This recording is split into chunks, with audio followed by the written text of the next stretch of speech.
I'm Britton Trice with Garden District Bookshop, and it's my pleasure to welcome everybody here tonight. It's my pleasure especially to have our two guests here tonight, Amanda Boyden and Maurice Carlos Ruffin, two of our favorite New Orleans writers, although neither is in New Orleans right now. But anyway, it's really a pleasure to have everybody back, and Amanda especially. It's been too long since your last book, so we're thrilled to have a new one from you. We're going to start the conversation in a second, but just as a heads up, if everybody would mute themselves for now, that would be great. And myself included? No, no, Amanda. And if you'll notice at the bottom of in your menu, there's Zoom menu, there's a chat button. And so if people want to have any questions they want to ask, they can type those in there, and later on in the program, we'll get to the questions.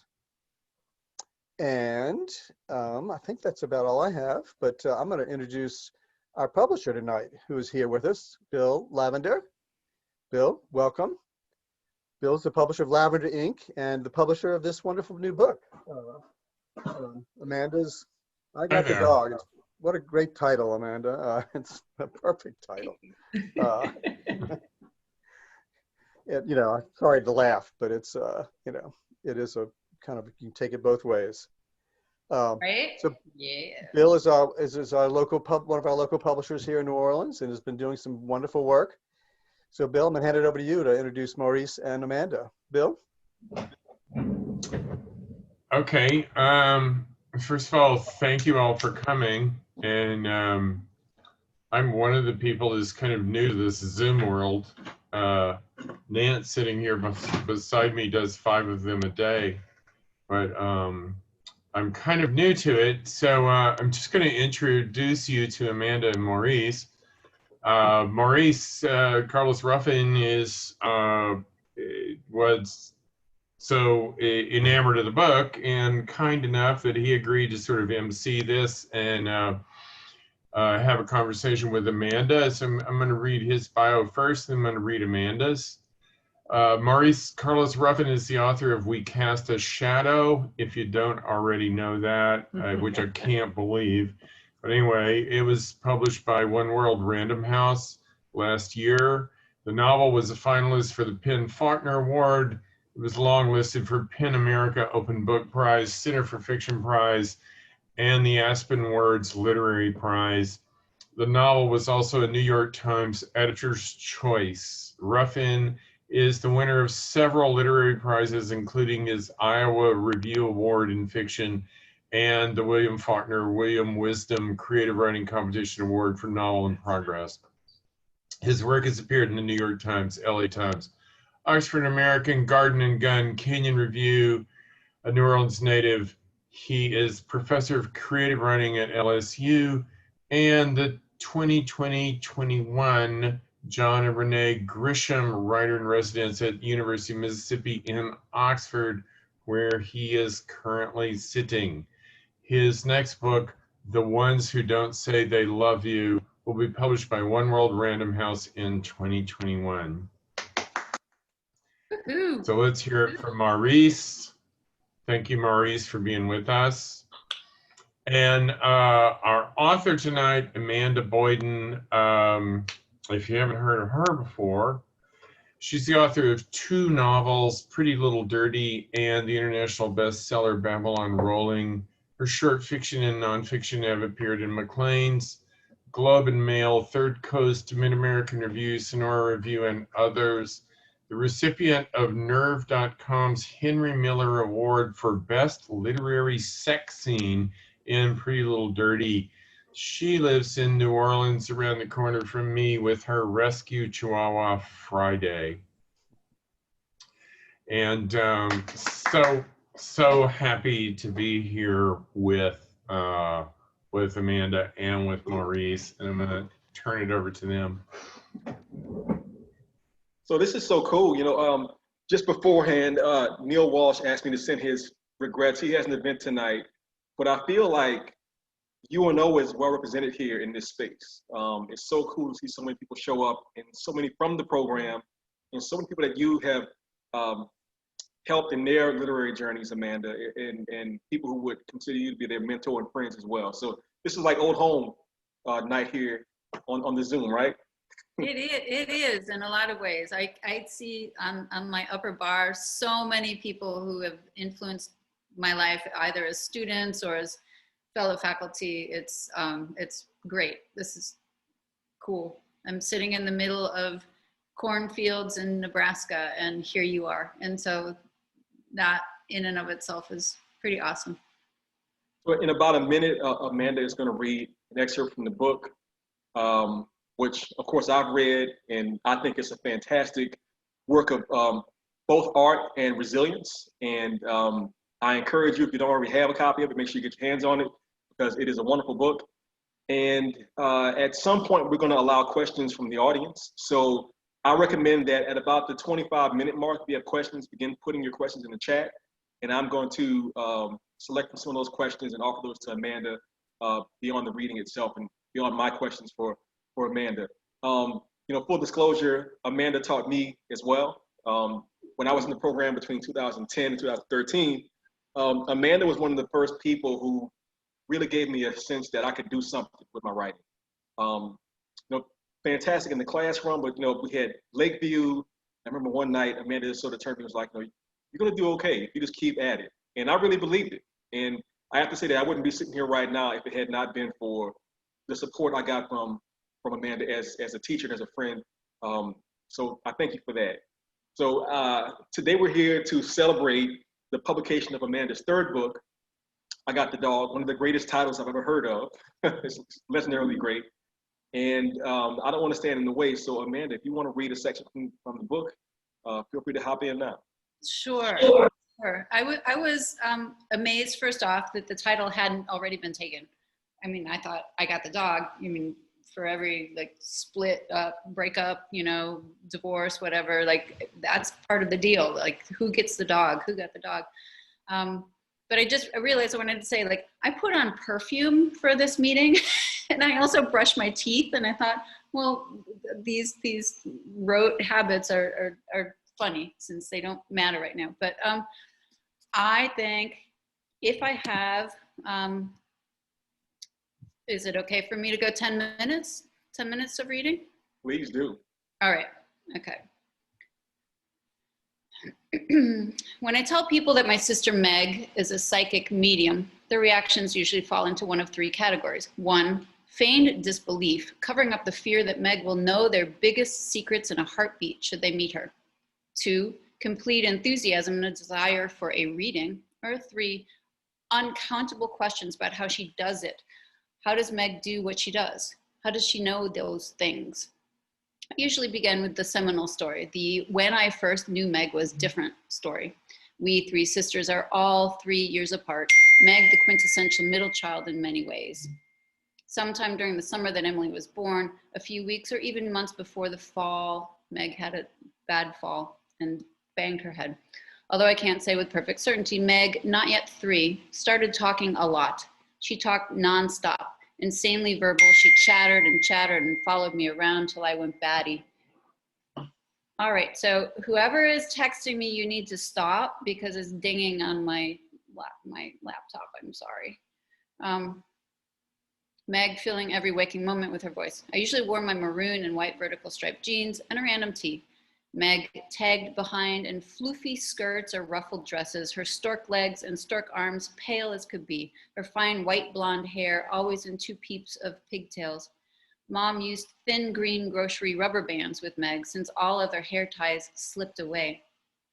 Problem was, though, most adults couldn't understand her. Neither of our parents could understand her. But because of her constant presence in my life, I was the only person on earth that summer who could understand what Meg said. I could understand every single sentence, and she filled the day with them, the weeks with them, on and on she went. I begged Mom to let me play with my friends without Meg at my heel, but no such luck. Massively pregnant Mom mandated my first job, watching Meg when Mom wasn't. My eldest daughter duties were written in stone. Meg was my charge. I wish I could say I was nice to Meg. I wasn't usually, sometimes forced by proximity and the usual sibling conflicts. I was cruel. Years later, I cut her Barbie's hair. Not so big a deal. But then I told her that there wasn't any Santa Claus when she was maybe 6, before I added that there wasn't any Easter Bunny and all the rest of the things, gnomes and Dumbo and leprechauns and Christmas elves and pots of gold at the end of the rainbows. All of it was made up by grown-ups. Even worse, I ate the small piece of paper that contained the combination lock numbers to Meg's little pseudo bank safe, smaller than a bread box, full of her strange treasures, and Meg couldn't open it ever again. She cried for hours, and I apologized to our parents after a spanking. Despite their liberal bent, my parents hadn't read Dr. Spock yet. But I must have been really mad at Meg because I don't remember feeling regret, even after my apology. Okay, to be honest, we figured out how to open the safe later since it was just a silly kid's safe, but I'd seen somebody eat something secret on a piece of paper on TV, and I just had to eat that little combination note of Meg's. I also had to staple my finger once when a school friend accidentally stapled hers. To know what it feels like, I told our mom when I came home from school with a Band-Aid and a note from my teacher. My piece de resistance, I told Meg she was adopted. She is not. And she could tell she was adopted because she didn't look like Emily or me. Meg looked like a fairy. Emily and I looked like normal ragamuffins. I couldn't let it be, though. I needed to add the clincher. I told Meg that she could go ask Mom and Dad, and they would say, no, we gave birth to you. That they would say, of course you're not adopted, but that they were lying. Meg went crying to them, and they said, of course, no, you're not adopted. You came from the both of us. A crescendo of tears followed. There was no convincing Meg. She wasn't adopted. That time I felt shitty, really shitty. Still, miraculously, Meg never let go of her girl child love for me, and these days I feel sick with loathing for the young Amanda. I don't know how I could have done most of what I inflicted on her. It's part of being sisters, somebody might say, or you were just a kid. Whatever, I was horrible to Meg. But I did act as Meg's interpreter. Nobody else understood the perpetual stream of fledgling language that came pouring from her mouth every minute she was awake. Meg was hungry. She was always hungry with her hummingbird metabolism. She said she wanted more potato chips or more milk in her Lucky Charms. Mom would ask, what does she want? Dad would ask, what did she say? And I'd reply with a huff, she says she wants another peanut butter and jelly. I honestly couldn't figure out why nobody else understood her. One summer afternoon when our mother was occupied, either watermelon pregnant or just after giving birth to Emily, Meg and I were doing something or other that kids did outside then. Maybe rode my bike around the block on the sidewalk with her little butt sitting on my back fender, or picked our scabs and looked at clouds. Who knows, but we'd stopped whatever we were doing and stood in our driveway, waiting for the minute when Mom would call us inside for lunch. Meg wore a dress, of course. She despised pants. And this part, I'll remember all the rest of my days. Meg, tiny little girl Meg with her skinny blonde pigtails and her frilly dress. Before, I have a hat and blue flowers on it, my favorite, and a blue dress. Amanda, the ever-pragmatic tomboy. You don't have a blue hat. You have hoods on your coats. Meg, a blue hat and flowers on it. Before, the blue dress is my favorite. They together. Amanda, you're making things up. You don't have a blue hat with flowers. Shut up. Meg, stomping foot. 23 me. A blue dress made of garden and a hot hat flowers on it. Amanda, what is garden? You have white dresses and dresses with flowers. You don't have a blue dress and you don't have a hat with flowers on it. You're not 23. You're a little girl. Meg, even more frustrated. I grow up in a garden dress, my favorite. Amanda, you're not a grown-up. You're a little girl. Meg, no now, me, number 23 now. Amanda, stop it. Meg, pausing, desperate to figure out a way to communicate. Finally, now, me, my number now, my number 23 now. Before now, my favorite, the hat and dress, they blue, garden. Amanda, beginning to get an inkling of what her younger sister might be saying. But you're a little girl. There isn't any before now. Meg, yes, yes, before now. When I is I before me. My favorite is the blue garden dress and the flowers on the blue hat. That, yes, me before me. Yes. And I'll stop.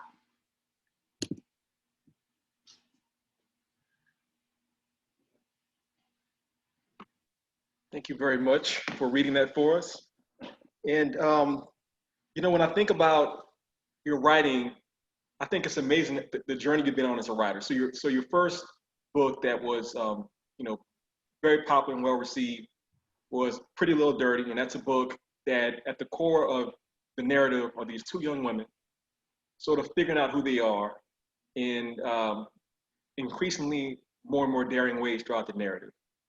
And then we have Babylon Rolling, which you basically take a neighborhood in New Orleans with a bunch of New Orleans type characters, and we see how they sort of interact, deal with a problem in their neighborhood. And by the way, if you have it out there, make sure you get your wine and your snacks up. I'm all set on my side. Once you comfortable out there in Zoom land. Can you talk to us a bit about what makes this book different from the other books? There are some obvious things. I mean, first and foremost, this is a memoir, not a novel. Secondly, there has been a bit of a time break between those two pieces in this one. Just tell us, in your mind, what were you thinking about as you were getting started with this?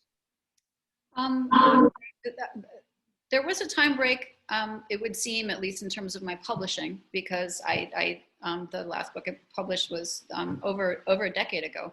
But I was writing all the way through the gap, and I was largely writing television and screenplays for film.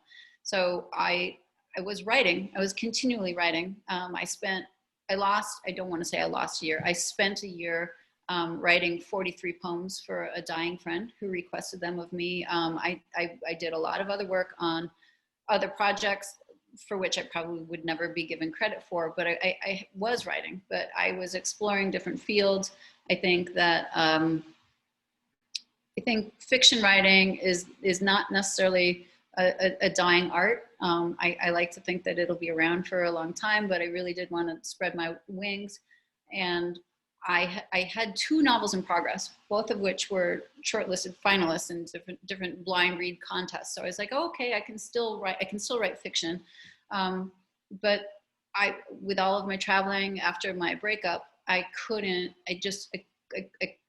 get them in motion. I couldn't find the pedal speed to get them up. And I thought, why not write about me right now? I've had this crazy ass life. Like, I've had a really interesting, bizarre, strange life so far. And I'm grateful for it. I'm grateful that I'm still alive.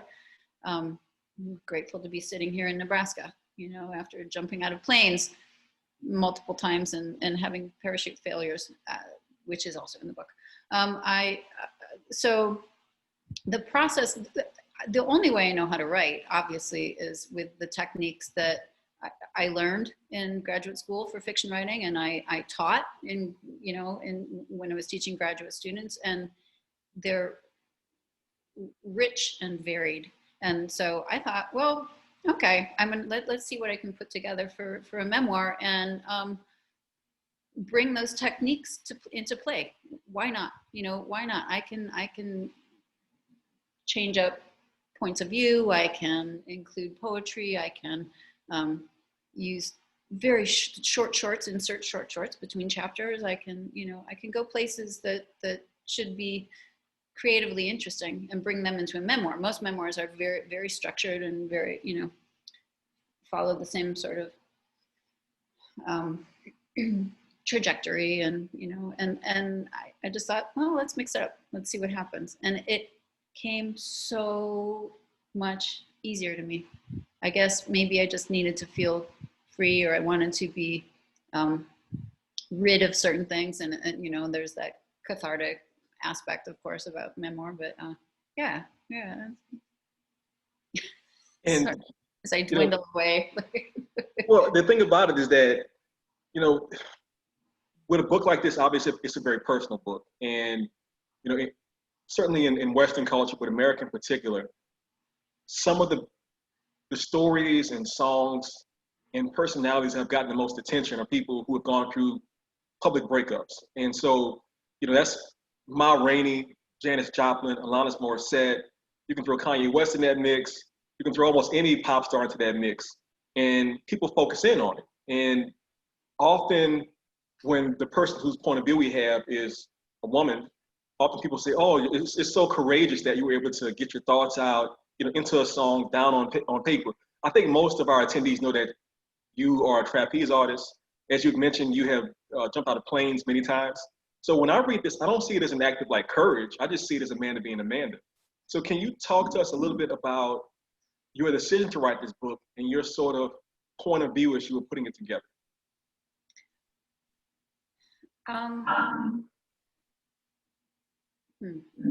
That's very interesting. Something I didn't necessarily expect. I have a penchant for adventure. I always have. I was a child gymnast. I have forever wanted to fly, and I believe some of that desire has manifested itself in my writing. I don't think I could explain it any other way. I do believe very fully in the mind and body union. I can't simply plop my brain down in the vessel of my body inside my skull, and I can't do the opposite. I think that they are united, and I think it's really important to use both, to experience both. And I think sometimes a visceral understanding of the world lends itself to good writing, to quality writing. Like you've actually got to get out into the world and move around. And so I worry a bit about these younger generations who spend their entire time on their phone and don't experience the rest of the world at all. I think it's important. And I try to imbue my writing with that understanding, that notion of mind-body union. Well, it's one of the things I admire most about the book is that there's a sense of adventure to it. And to be clear, in my question, I was saying that I think, like most of us, I've always seen you as a courageous person. So I didn't see it as a big leap for you to take this step with the book. Can you talk to us a bit about the narrative choices? And you sort of alluded to it there. For those who haven't read the book yet, a good bit of it is sort of Amanda's travels in the aftermath of the breakup, which has her going cross country, encountering different people, some from her past, some people that she's meeting for the first time, meeting new animals, being in new climates. Can you talk about the sort of choice of going that route, having the sort of mind-body connection versus being maybe like very interior and very, I don't care about the setting or the people, this is just me inside my mind? I fully believe in the narrative techniques of suspense, of plotting that brings tension and energy to a manuscript. Sorry, you've caught me a little bit off guard, but I can figure this out. I wanted to bring a different kind of energy to a memoir that reflected who I am. I mean, a more personal reflection of who I am. And maybe that means I'm sort of scattered, or maybe that means that I can't see the world from a singular narrative line. But I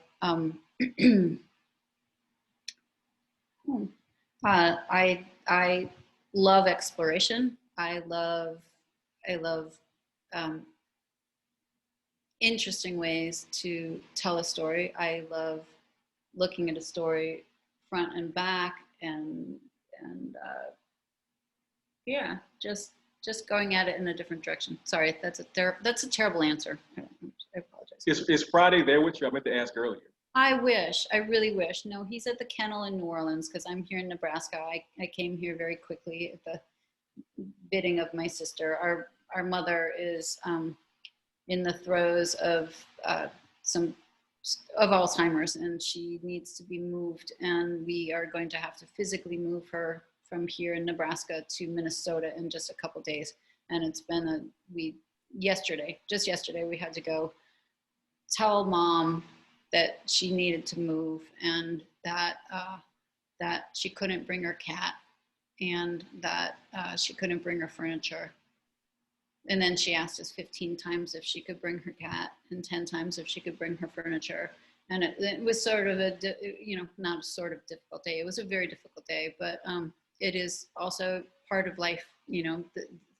nobody has easy days right now. You know, I'm not the only one going through difficult times. So, you know, but that's why I'm in Nebraska. That's why I don't have a physical copy of my book to read.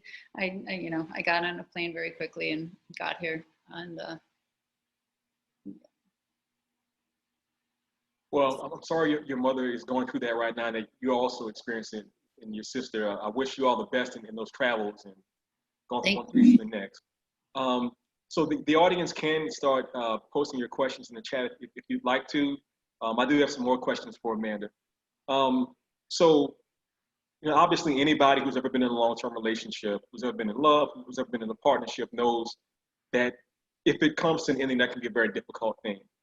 Can you talk about how you were able to actually sit down and access not just like the facts of what happened, but the emotions of it? When I read the book, I really feel like, oh, sorry, that's my Grisham's washing machine. I'll turn it off in a second. But can you talk to us a bit about being able to sit down and actually access your feelings? Because obviously it's a very traumatic experience, as anybody would understand going through a big breakup. I'll turn this buzzer off.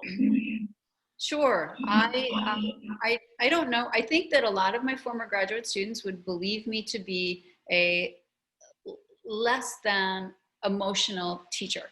That oh, she's the rigid one, or she's the bitch. You know, she's the one. Oh, look out! Oh, look out! You landed in Amanda's workshop. Oh no!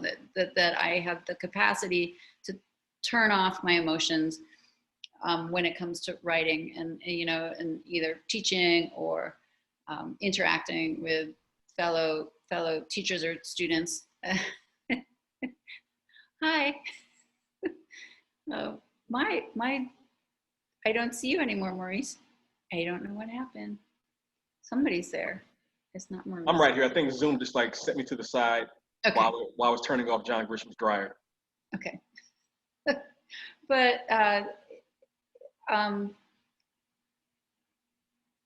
in an attempt to be sincere and slightly graceful, I think I brought the intellect to my relationship with Joseph, and I think Joseph brought the heart. And we taught each other the opposite. We taught each other, I taught him how to use his brain with his writing, and I think he taught me how to use my heart. And so if I retain it, if I retain anything from that union, it is most certainly how to imbue my writing with heart. And it hurts. It hurts more than I guess I ever thought it would, but it makes the writing so much better. So I knew if I'd be tackling this subject matter, that it needed heart, and I had to be honest, and I had to be forthright, and I also had to be kind. I don't think that I'm particularly cruel in these pages, but I did want to offer it. One of the coolest things ever. The last couple of days, I've gotten messages and emails from women I've never met. I didn't know. They found me. They got a hold of me somehow, and they sent me these thank you letters. They essentially said, "Thank you, Amanda, for giving me hope. Thank you for helping me to like get up off the dusty road. Thank you for your words. Thank you for helping me to just like get through this. Your words meant everything to me." And that's the best praise I could ever possibly have. Like, you know, like women who are suffering, you know, and it doesn't have to be women, anybody who is, you know, hurting, and my words made a difference, you know, like they took something away from what I wrote and held it close, you know. That's super cool. So yeah, heart matters for sure. It's hard. It's really hard to put it in writing, but it counts. I'm glad you pointed it out. The book definitely is full of grace, and it's admirable because, you know, sometimes if you're writing from a place of emotion or from difficult experience, it could be a screed that's about anger and revenge, and it's not that at all. I think it's pointed, but it's also fair. And I think that you show so many angles to the experience that anybody can sort of get into it and understand what you were going through and how it affected everybody in your life. So we do have a question here from our friend Juliet Swan. way across the pond. We can't see Juliet because I think her camera is out according to her message in the chat. But I will be Juliet's mouthpiece here. And the question is, Amanda, how do you feel about memoir as a kind of therapy? Do you see it that way? Is it? What do you think? Very interesting. Certainly, yes, of course. Of course, a memoir is a type of therapy, but it's also a way to lend perspective on your own life. Most of us never have any notion of what we project or who we are moving out through the world, and to take the time to sit there and journal, or write down our experiences, or parse through all of what we've lived through, and choose bits and pieces. Well, what are the best bits and pieces of my life, or what are the worst bits and pieces of my life, and why do I opt to share those? And so, yes, I'm not a big fan of like actual therapy. I've tried many different counselors for various and sundry things, couples counseling, and post rape counseling, and it doesn't stick with me. But that's because I have a really cool couple of sisters, so they listen to me, and I have some really great friends, and they listen to me. But yes, I can't deny that a memoir is certainly it functions as a like panning for gold, kind of, like you go and you go and you go and you do the same motion. You wash over the same stuff, and then sometimes there's a little nugget, and you find that, and there's value in that. You find that little chunk of gold.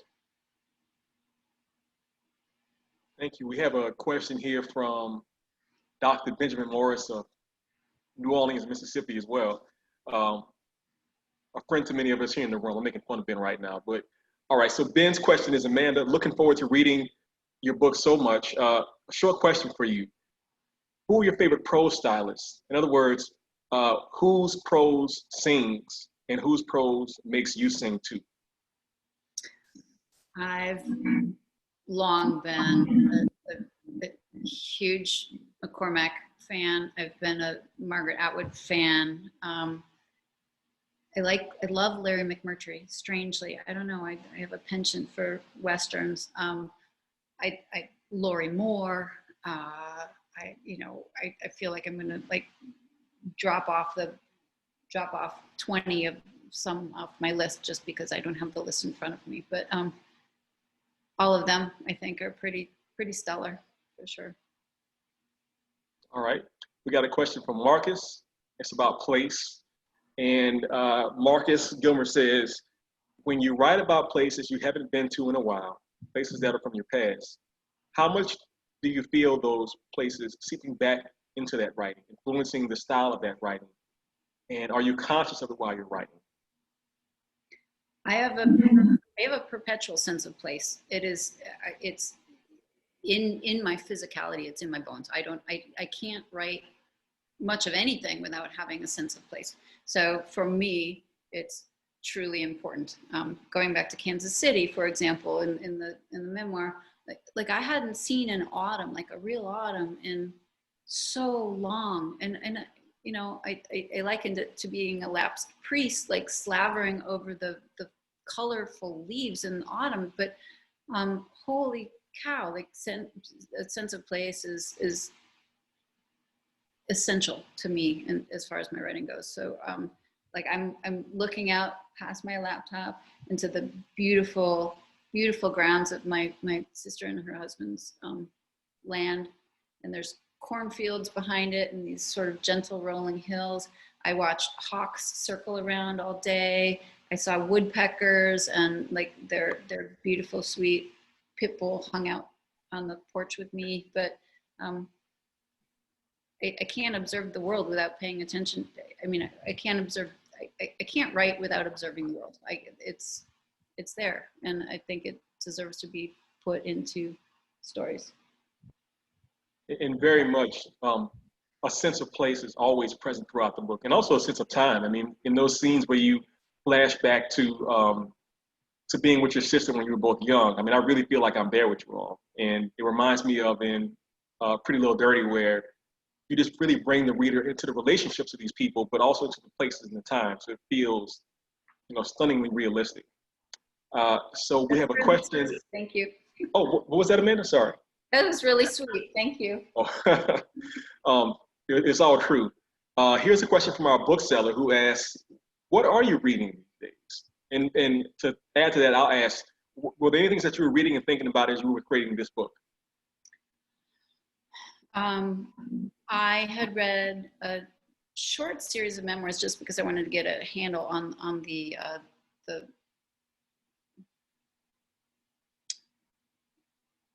form, but then I realized as soon as I was reading them that I wanted to break that form. But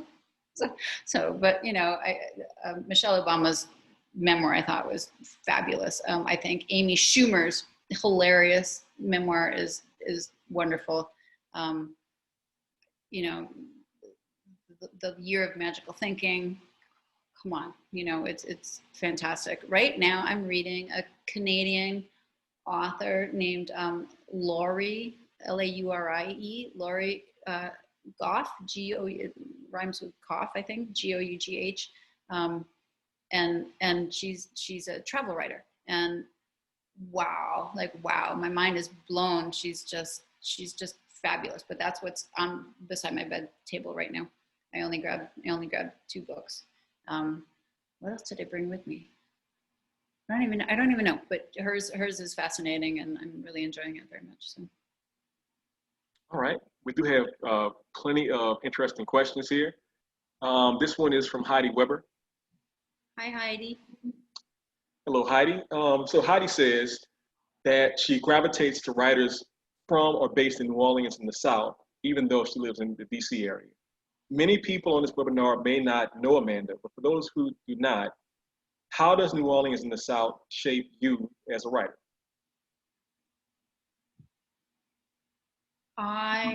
Okay, so I'm going to go back just a little bit, but when I applied to UNO, because a professor or an assistant professor at UNO was the best man at a wedding in Milwaukee, where I was attending this wedding. And his name was Stuart Stelly. He was great. I don't think he's been on the faculty now at UNO for a couple decades at least, but really cool dude. He had a funny accent. I think he was from Lafayette or whatever, but he had this cool, wicked Southern accent. And he's like, oh, I think, I'm like, I love writing. I was just like waiting tables at the time or whatever. And he said, I think we've started up an MFA program. and I was like, cool, do you think you could get me an application? And this is back in the day with like paper applications. So the paper application came with, I had 2 days to fill it out before it was due. And I essentially said, well, here's a sample of my writing. And if you like it, take me. And if you take me, you have to pay my way, because I don't have any money, and I did this. But I was completely bowled over by the header on the letterhead from the MFA program, and it was like, New Orleans. Could you imagine a better place to write? And I'd been all across the country, and I'd somehow bypassed New Orleans. I had somehow never been here, and I thought, no, I can't imagine a better place to write, considering that, how steeped in the history of, literary culture and stuff that New Orleans is. I'm like, well, let's just go for it. And I packed up my belongings and put them in a truck and drove on down, and I've essentially never left. I left for 1.5 years, and then I left later for 11 months. But I returned. I came back. It's home. It's home to me.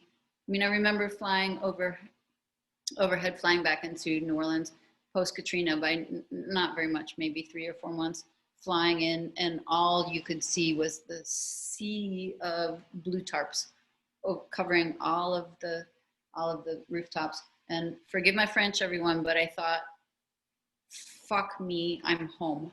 I couldn't wrap my head around the fact that I didn't want to be anyplace else. This was my home, and look at this mess. Look at this mess of my home. But I was home, and I was, I'm in love with the city. You know, it's a city that's made for some of us. It's hard to explain, isn't it? I remember post-Katrina having a lot of the same feelings. My wife and I were in California, and there's an alternate reality that still exists somewhere in the multiverse where we had gotten an offer to be poker players on one of those reality TV shows. And we could have like taken it. This is like, 15 years ago, right? And, I'm a ham. So I'm like, just do it, honey. It's going to be great. And we just sort of sat down one night. I was like, nah, we got to get back to New Orleans. Now, we know it's messed up. We know that everything is out of order. You get back to your house and it's full of mud. It's like, we're going to clean this mess up because this belongs to us. So I definitely feel that it seeps into you. So we got Jen Violi here with several comments. The earlier comment from Jen was, could you please keep reading some more from your book? Unfortunately, we're out of time on that, Jen, but you can always call Amanda and ask her to do it over the phone. The second question is, Amanda, why are you so amazing? All right. And you can answer in the chat for that one. What a question. I have the same question all the time. As an aside, I remember I went, a bunch of us from UNO went rock climbing one time with Amanda. And, I'm kind of like a meathead. I like to work out and run. And Amanda and April Blevins-Pajic just like ran circles. I was like falling off of the wall, and they were just climbing up and down over and over again. It was so embarrassing. I have not climbed the wall since then. I think like 8 years ago. Time for a new one after the next session. I think you're right about that. So Jen's other question is, how has the writing and sharing of your memoir changed you as a writer and or a human? I feel so much more free. And I know that's a silly thing to say. And I mean, there's stuff enough in the memoir where you do understand that I was under a yoke of sorts, I was, I don't want to go so far as to say a beast of burden, but like I did a lot of work that I knew that I was never going to get any credit for. And to write a memoir that is exactly what I wanted it to be. It's nothing other than what I wanted to put on the page. I feel freer. I feel much more free for having done it. Do I worry about backlash? Yeah, maybe. I mean, my ex's brother is a lawyer. Like, I mean, that'll be interesting. But I am infinitely unburdened of much that I had previously concerned myself with. I don't have concerns about it anymore. I just don't. Great. Well, we all support you. That's why we're here, right? So we have a few more, enough time for a few more questions. So I'll see what we have here. And I know Amanda gave a shout out earlier, but I'm saying hi to everybody. Hey, Melissa. Hey, Robin. Hey, Tad. Hey, Bill. AC. Casey. I just keep rhyming. I just keep going down the line and rhyming. I saw Colleen Muir with a baby on her lap. That was pretty cool. Okay. Another question we had here is, all right, so this is Carolyn, who's with Neil Ranu right now, I guess. Hey, Creighton. Oh my God. Hey, Les. This is so cool. I'm sorry. Yeah, Creighton is it. I can't scroll. Okay. All right, so Carolyn says, my favorite part of the book was One-Handed Eunice. How did she come to you as a part of the memoir? Did you imagine her as an image, theme, or a story to tell from your childhood, or was it all those things together? One-Handed Eunice was something that I think all three of us sisters, I'm the oldest of three girls, we're all 3 years apart, and we'd not really been exposed to, even though both of my grandfathers were in World War II, they suffered emotional. My one grandfather was a minister on the front lines to dying people, like out in the field. The other was German, so he ended up in the Pacific, but you know, he was a hero in the Navy. And I still, for whatever reason, we hadn't had a lot of exposure to people missing parts of themselves, to people with injuries, severe injuries, or other sorts of disabilities. And I honestly, that chapter entitled Second Chance, and it opens with the bull who's a Brahmin bull, a clone Brahmin bull. The first bull was named Chance, and then this man loved Chance so much that he cloned Chance and turned him into a second Chance. And I honestly, sometimes, I mean, I'm sure there's so many writers in this room right now, which is wonderful, but I have no idea why Eunice came to me then. I had zero idea why. I'm just like writing about the bull, and because I had heard it on NPR when I was driving around going to get groceries, and then like she appeared. She just appeared in my brain, you know, on the screen. I was like, well, let's see if I can't make this work. Like, let's take bits and pieces of really strange, mismatched narratives, and what can I do with Eunice? And why does she stick in my brain? It was, again, like that's a visceral memory. Like there's such that physicality of a woman. Like it was so her whole hand was gone, but she still had this stump that looked like the end of a turkey leg, right? And then so she's trying to get this roast with her one hand with a knife or a big fork in it, in the end of her other arm, like onto a cutting board and onto our plate, and to watch her do that. And I can't forget that the physicality, that gesture of her holding down the stump of, or like the top of the roast, and like sawing away with her other hand. And I started thinking about why is that image like seared in my memory, and like why do I care about it, and what does it mean to me? And she was really old. And then I thought, like, you know, sort of fictional tactics merging with memoir, like what does that say? What does that mean? And why does that stick with me? And I'm like, I know why it sticks with me, because she was alive. And she was, you know, she intersected my life in a way that stuck. It made a difference. It made a difference somehow or other. And so you know, in fiction, as you know, we imagine other people's lives. We invent them, but you can do that in creative nonfiction too. And it's like, that's something, I can do that. Yeah, there's definitely a running theme of people who will not be denied. I think Eunice is a good example that, you know, it doesn't matter that she's missing one hand. She's going to get that turkey cut or get that food cut. You know, Friday doesn't care that it's only 20 degrees outside. Friday wants to go for a walk. And you mentioned earlier, you know, that you actually jumped off a plane many times, and at least 2 of those times the chute didn't open. So I invite the readers to read the book to find out how did the men get out of that one. Let's see, we did have a note here from, Honor Malloy.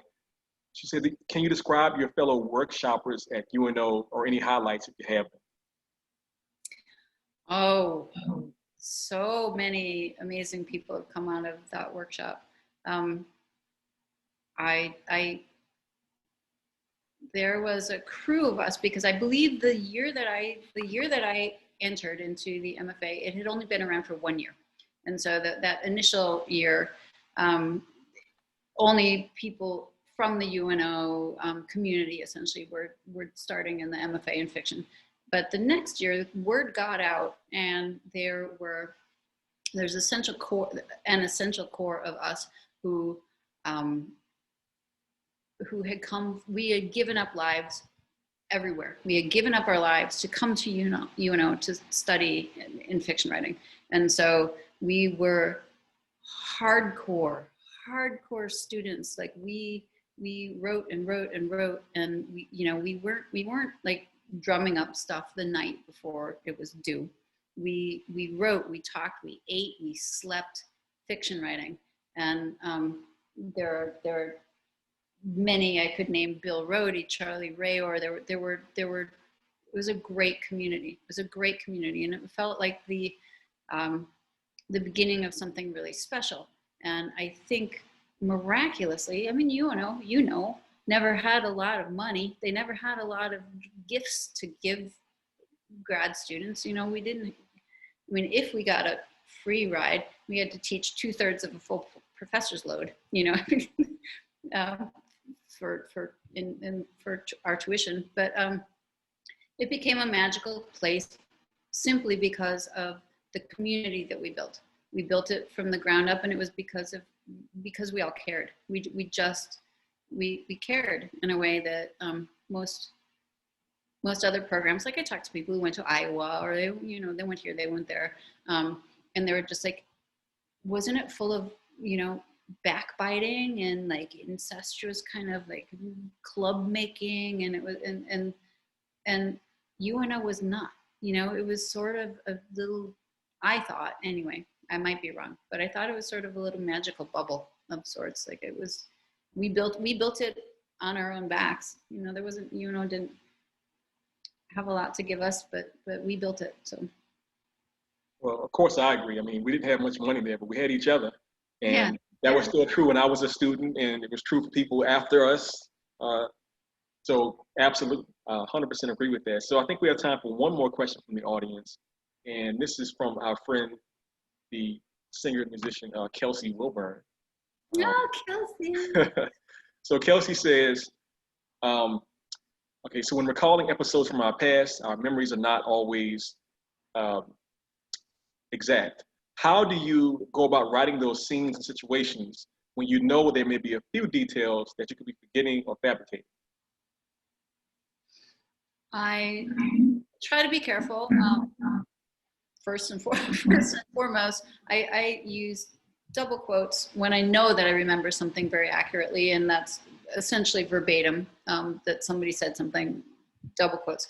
When I can only half remember the conversation, but I know the gist of it, I use single quotes. But I know that that's not what Kelsey's actually asking about. I try to be careful to couch scenes that I mean, it's my memory, you know, but it might not be everybody's memory. I use qualifiers, you know, big fat fun, I thought she said, or I'm pretty sure we saw Iggy and the Stooges. You know, I mean, there's a way to qualify if you think you know your truth, but you're not sure, in a way that tells the reader, like, it was probably this, it was likely this is what my memory tells me. So different techniques to attempt to keep it true, keep it real. So we are just about running out of time. I want to try something I never get to do, because this is like a first where I'm actually interviewing a person who I know very well, who taught me, and I got to blurb your book, which was a special privilege for me, a great pleasure. So I'm going to read my own blurb of your book to the audience, so that if anybody sort of missed what it's about in the conversation, they will get a full understanding. All right, this is for I Got the Dog. In the wake of a betrayal by the love of her life, Boyden must find the strength to rebuild a life in ruins. I Got the Dog is a luminous memoir written in stunning prose about the power of perspective and the reclamation of self-love. By turns joyous and gutting, this is a book that begs to be read and reread. And of course, I agree with that because I wrote it. And I think that anybody out there who doesn't have a copy of this book yet, you should read it, because it's life-affirming and it's beautiful, and it will make you feel inside. Amanda, thank you so much. It's been wonderful talking to you this past hour. Thank you. Wonderful to see you all. Thank you so much. Thank Amanda and Maurice, wonderful job, really enlightening talk. Thanks so much. It was really a pleasure having you all here today. I'm so sorry we couldn't do this in person, but it's a different world for a while now. So, you know, we'll keep going on and going on. For those of you who have not gotten a book yet, we have plenty of signed books in stock, both the hardback and the paperbacks. So either give us a call, come on in the bookshop, or order it online. We're here to help you get it however you would like. So thanks again, everyone, for being here. And a final shout out to Lavender Inc. Thank you so much for putting out a wonderful book. It's gorgeous. Catch you all in person sometime. If I can break in, can I get in here and add just one little thing at the end? Can you hear me? Yes. Certainly, yes. Okay, cool. So most of you in the audience know Amanda, you know me, but if something that would really help the book is after you read it, if you could write a little short review, put it up on Amazon, put it on my website, lavenderinc.org, or Amazon anywhere. It's on Amazon UK, Juliet. You know, that really helps to kind of spread the word about it. And we would all really, really appreciate it if you could do that. Yeah, Absolutely. All your social media posts, and you can always link Garden District Bookshop instead of Amazon. It's true. Do it. Absolutely. Thanks, Amanda. Thanks, Brenton. I love you. Thanks, Maurice. Thank you all. Thank you all so very much. It's so wonderful to see you virtually. Yes. Virtually. Hope you get home soon, Amanda. Thank you. Me too. Thank you so much, Brenton. Thank you. Our pleasure.